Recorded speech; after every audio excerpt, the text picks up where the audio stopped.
Bienvenidos chicos y chicas de primero de secundaria a la sesión del día de hoy. ¿Se acuerdan del Conde de Lemos? ¿Ya escribieron todos sus cuentos como yo hice con el Caballero Tocino? Estoy seguro de que así fue. Pues agárrense, porque ahora vamos a volver a viajar en el tiempo para seguir con la biografía de Abraham Valdelomar, uno de los escritores más importantes en la historia del Perú. Ya tuvimos un poco acerca de su infancia y la importancia que tuvo su madre en su vida. Sabemos también acerca de los años en los que vivió en Pisco, su etapa escolar en Lima y su etapa universitaria. Lamentablemente, Valdelomar falleció muy joven, pero dejó tras de sí una gran colección de obras que influyen hasta el día de hoy en la literatura peruana. Ahora vamos a sumergirnos un poco más en su vida adulta. Así que saquen la pluma y el tintero y apunten. ¿Qué características de la personalidad de Abraham Valdelomar y qué hechos de su vida fueron representativos en su adultez? ¿Por qué fue importante el Palais Concert en la vida de Abraham Valdelomar? ¿Por qué él fue tan representativo en el Palais Concert? ¿Por qué fueron tan importantes los viajes o giras de Valdelomar al interior del país? O como él mismo los denominó, sus viajes patrióticos. ¿Las tienen? ¡Perfecto! Entonces ahora vamos todos juntos a aprender acerca de la vida de este genial escritor. ¡Vamos con el video! Valdelomar trabajó como secretario personal de don José de la Riva Agüero y Osma. Bajo su influencia, escribió La Mariscala, biografía novelada de Francisca Zubiaga, esposa del presidente Gamarra. De esta obra, luego haría una versión teatral, en colaboración con José Carlos Mariátegui. En octubre, publica Los Ojos de Judas, también en La Opinión Nacional. A partir de 1915, Valdelomar se dedica de lleno a la literatura y al periodismo. En junio de ese año comienza a publicar en el diario La Prensa, cuyas oficinas quedaban justamente aquí, en la cuadra 6 del Jirón de la Unión, antes calle Baquíjano. Él publica poesías, cuentos, artículos periodísticos, ensayos literarios, en fin, perteneció sin duda a una generación de brillantes literatos, escritores, intelectuales vinculados al periodismo, como Leonidas Yerovi, que era un poquito mayor que él, y el propio José Carlos Mariátegui. Ellos forjaron sin duda una época de oro para el periodismo peruano en el siglo XX.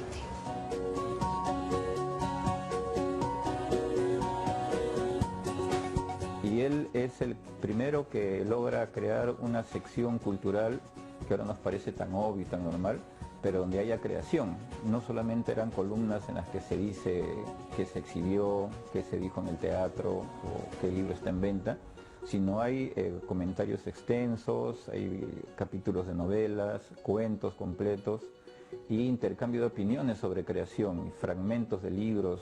Es toda una animación de lo que es la vida cultural.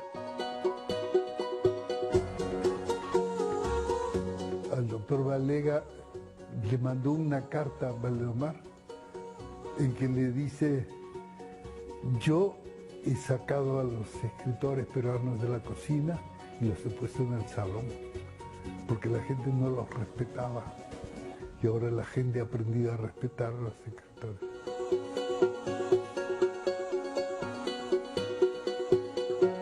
Lo que hizo Valdelomar fue crear una suerte de mercado para los escritores, hacer que se dediquen casi a tiempo completo al oficio de crear y no a otras profesiones alternas.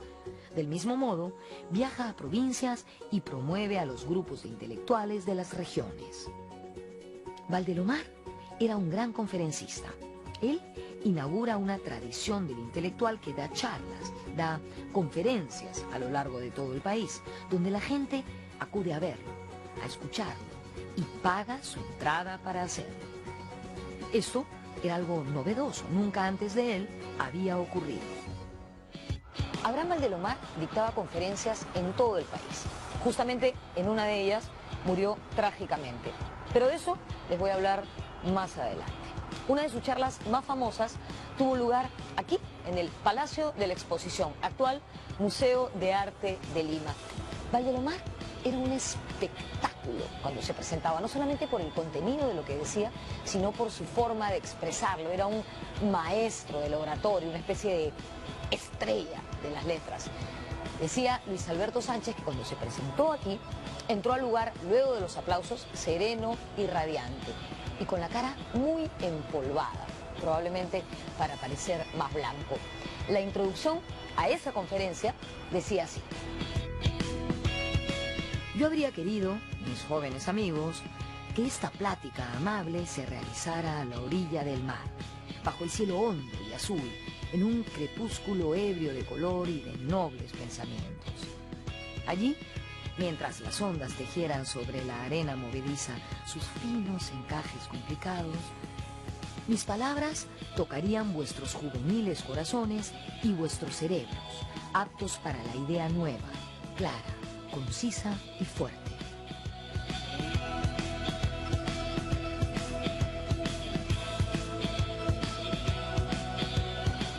Qué bonito, ¿no?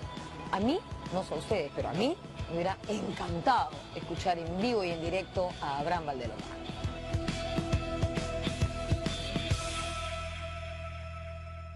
Tenemos un líder de la generación previa a 1920 y que ayuda a que surja una nueva mentalidad intelectual en Lima y en las provincias, y bajo características sobre todo populares. Ya no es la intelectualidad aristocrática, ya no son los poetas de rancios apellidos, es la gente de clase media y clase media baja que llega a la universidad, incluso con raíces andinas, y que dan un nuevo color, una nueva tónica a la creatividad en el Perú.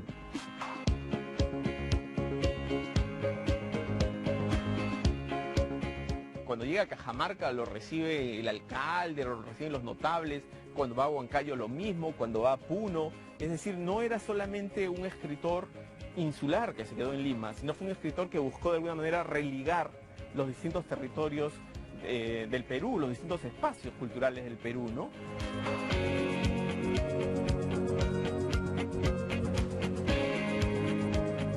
En la prensa, Valdelomar también publica sus crónicas frágiles, donde se hace conocido con el seudónimo El Conde de Lemos. Con su amigo José Carlos Mariátegui publica Los Diálogos Máximos, que eran conversaciones líricas entre ambos, representados bajo los nombres de Manilo y Aristipo.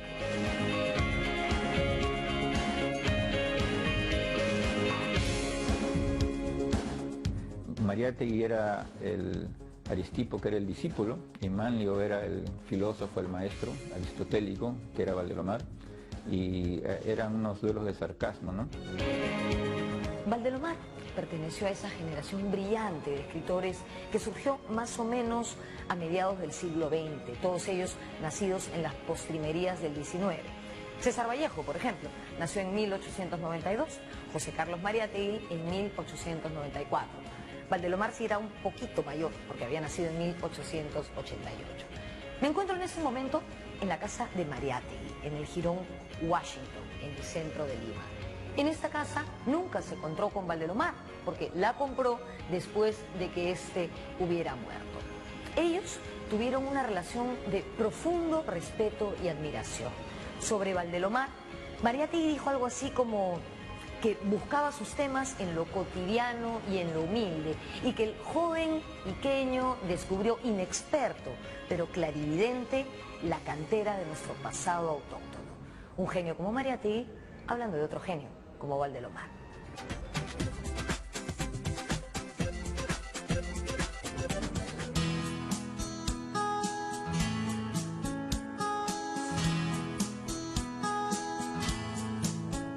Y eso creó un ambiente limeño nuevo, porque de origen provinciano, Valdelomar, Mariátegui, todos estos jóvenes escritores, a la vez daban ellos un nuevo sabor a Lima, ¿no? Un sabor irreverente, travieso, y esto es bastante interesante.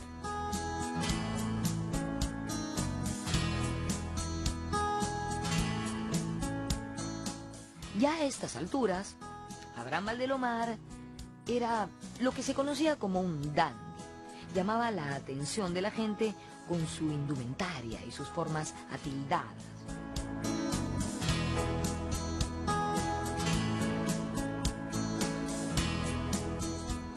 una de las características del dandismo era usar ropa apretada, ceñida, de colores más audaces de lo común, muchos adornos, chalinas, pañolones, cadenas, medallas, cosas de distinto color que no hacían juego uno con el otro.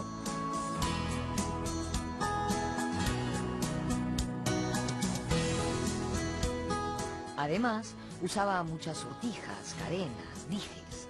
Él es justamente quien trae esta moda cuando vuelve de Italia.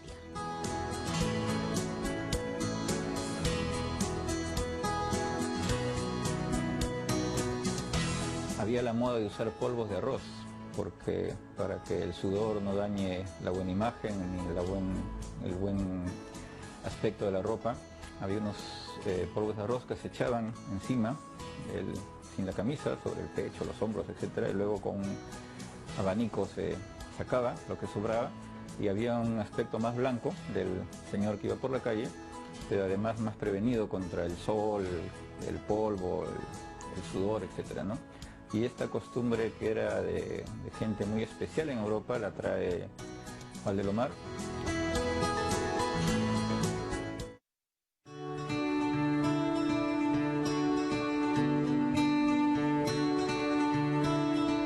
Valdelomar era el rey del Palais Concert, la confitería de moda de aquella Lima ilustrada.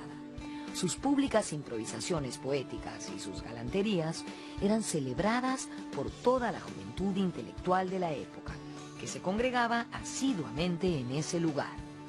Por lo general, formaba dúo con su gran amigo José Carlos Mariátegui.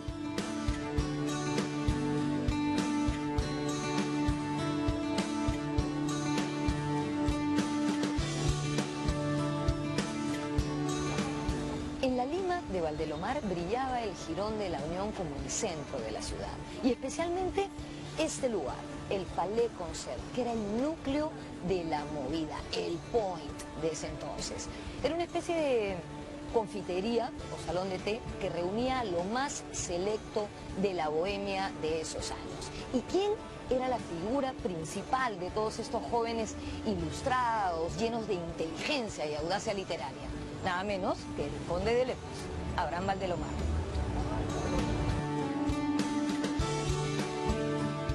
El local del diario La Prensa quedaba muy cerca. Todos los periodistas e intelectuales de allí iban y venían de la redacción al Palais Concert y del Palais Concert a la redacción. El Palais Concert era el escenario de muchos de estos diálogos que él tenía con artistas, con visitantes.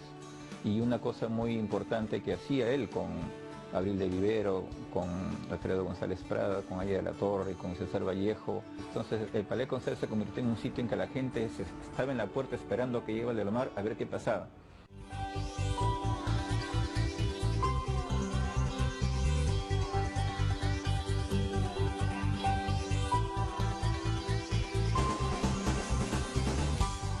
Luego de su época de gloria, el Palais Concert ha tenido varios inquilinos, desde una discoteca de movida subterránea hasta una tienda por departamentos, que es quien lo ocupa hoy en día.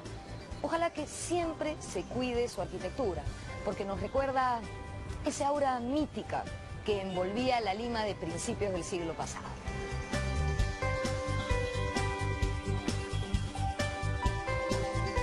Valdelomar era muy afecto a construir frases, a sorprender a su interlocutor.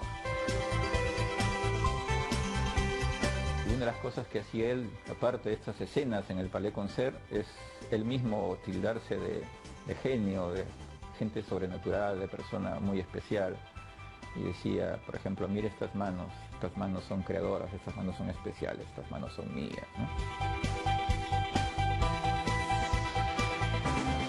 En 1916 fundó Colónida, revista literaria donde dirigió 3 números.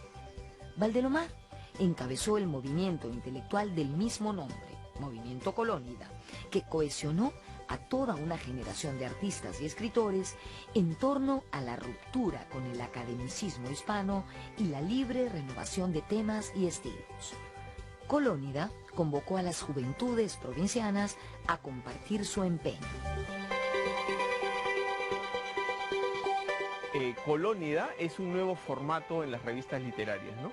Una revista que apuesta exclusivamente por la dimensión estética de la literatura, que está muy influenciada por las ideas y la literatura francesa, y principalmente en la literatura francesa y la literatura italiana, ¿no? Esta oligarquía culta, digamos, que se manejaba con ciertos parámetros, es desafiada por estos jóvenes migrantes que quieren afirmar una identidad moderna distinta a la de ellos, ¿no? Y en ese sentido, Colónida, aunque es muy breve, son 4 números solamente, dura pocos meses. En 1916 publicó una selección de sus poemas en el volumen colectivo Las Voces Múltiples. En él aparecieron sus poemas más conocidos, Tristitia y El hermano ausente en la cena pascual. Luego, Colónida anuncia la aparición de su libro de cuentos Los hijos del sol. Estos cuentos son muy interesantes porque todos tienen la temática, el mundo representado es el incaico, pero expresan dilemas contemporáneos.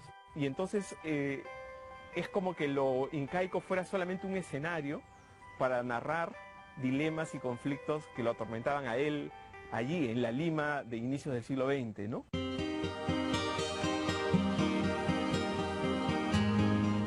En 1917 continúa su intensa colaboración literaria y periodística en la prensa. Tras la muerte de Leonidas Yerovi, edita la página literaria del diario. De alguna manera, Valdelomar hereda la posición de Yerovi en la prensa, que era el periódico más importante y el que aglutinaba a los mejores escritores en ese momento, ¿no? En agosto de 1917, publicó en la revista Mundo su cuento Evaristo, el sauce que murió de amor. Valdelomar también practica el cuento con elementos fantásticos, como es el hipocampo de oro, o Evaristo, el sauce que murió de amor. Entonces, no es solamente un registro realista, criollo, sino también es estos elementos fantásticos. A principios de 1918, renuncia a la prensa. En abril, aparece su libro de cuentos El Caballero Carmelo. Luego, hace una gira por el norte del país, dictando conferencias. Visita lugares como Salaberry, Pacasmayo, Cajamarca, Chetén, Guadalupe, Chiclayo, Catacaos, Piura, entre otros. En diciembre termina el ciclo de conferencias y retorna a Lima. Por ese entonces, Vallejo ya está publicando sus poemas en Lima, pero aún no es aceptado por el círculo intelectual capitalino. Valdelomar se convierte en su apoyo, lo ayuda para que escriba en periódicos, para ser maestro de colegio, para sostenerse y difundir su obra literaria. Aparte de ser su amigo y su difusor y defensor de la calidad de su poesía, ha sido un amigo personal muy leal a Vallejo. Y ambos representan, el que hayan tenido contacto representa un momento muy interesante de la creatividad de la nueva generación literaria de entonces, ¿no? En febrero de 1919, Valdelomar inicia una gira por los departamentos del sur. Planea llegar hasta Bolivia. Esta vez, su periplo recorre Moquegua, Arequipa, Puno, Cusco y Pisco, donde es elegido diputado regional.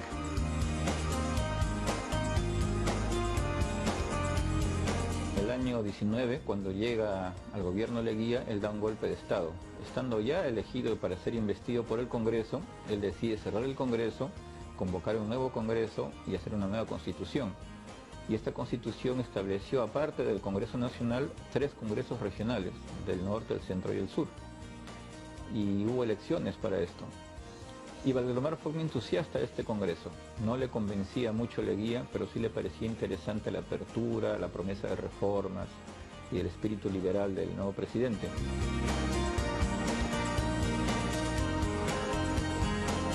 A fines de octubre llega a Ayacucho, ciudad escogida como sede del Congreso Regional del Centro. Valdelomar es elegido secretario de ese congreso. Así, estando en un hotel, la noche de instalación de representantes, en circunstancias poco claras, cae desde un segundo piso. Se quiebra el cuello y la columna. Su estado se agrava y fallece en Ayacucho el 3 de noviembre de 1919.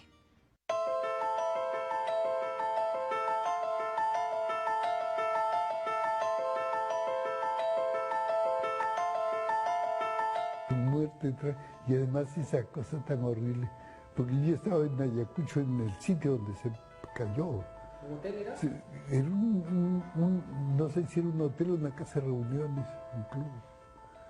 Pero está la escalera, se rodó la escalera y se quebró la columna vertebral.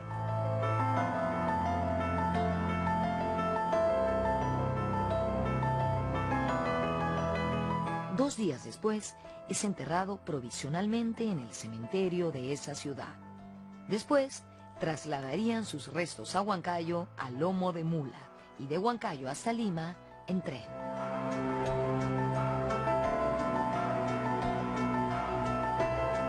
Movimiento de jóvenes, como demoró en llegar el cuerpo a Lima por el difícil viaje de Ayacucho, viniendo gente de provincias, fue una gran reunión de toda su generación a nivel nacional.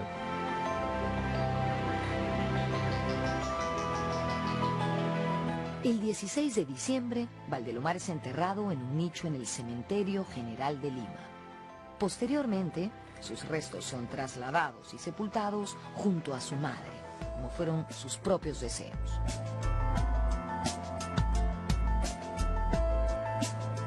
Hubo grandes discursos, grandes homenajes, y fue, digamos, un acontecimiento doloroso y a la vez significativo en ese momento, ¿no?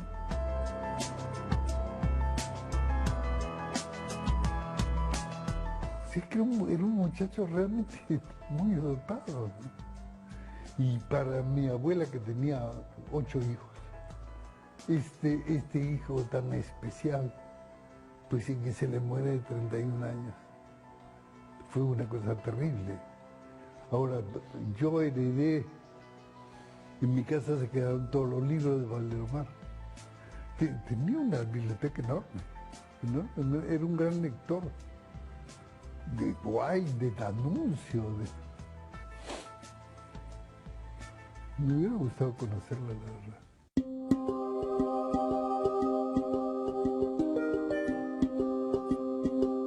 Un día después de la muerte de Valdelomar, César Vallejo, abatido, escribió en la prensa lo siguiente: Abraham Valdelomar ha muerto, el hombre bueno e incomprendido, el niño engreído, con noble y suave engreimiento, el mozo luchador, el efebo discutido del arte, vencedor de la muerte y del olvido.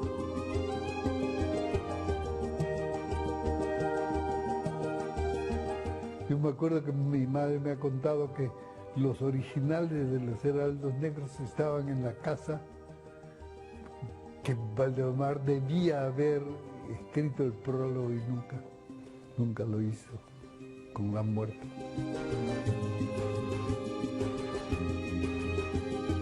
Es un escritor que, a pesar de que es muy leído, no ha sido suficientemente interpretado y pensado.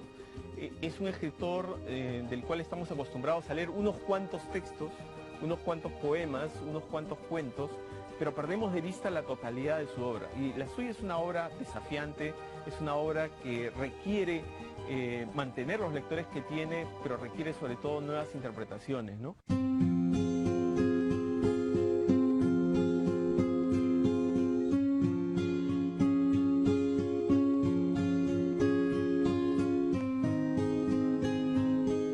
Luego de haber repasado la vida de Abraham Valdelomar, nos parece increíble todo lo que hizo habiendo vivido solo 31 años.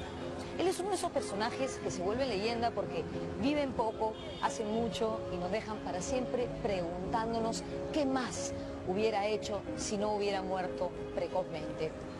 Luis Alberto Sánchez dice que en una oportunidad le preguntó a Víctor Raúl Haya de la Torre quién era el hombre más inteligente que había conocido. Víctor Raúl dijo que Abraham Valdelomar. Nos vemos en la próxima. Hemos visto que Valdelomar tenía una personalidad singular, cuidaba muchísimo su imagen, la manera en la que vestía, y esto se puede ver en la importancia que tenía el Palais Concert en su vida, pues ahí se reunía junto a todos los intelectuales y personas importantes de la época, escritores y artistas, entre muchos otros. Claro, es posible que pusiéramos a Valdelomar de superficial por eso, pero no olvidemos que él también tenía un gran y profundo interés por nuestro país.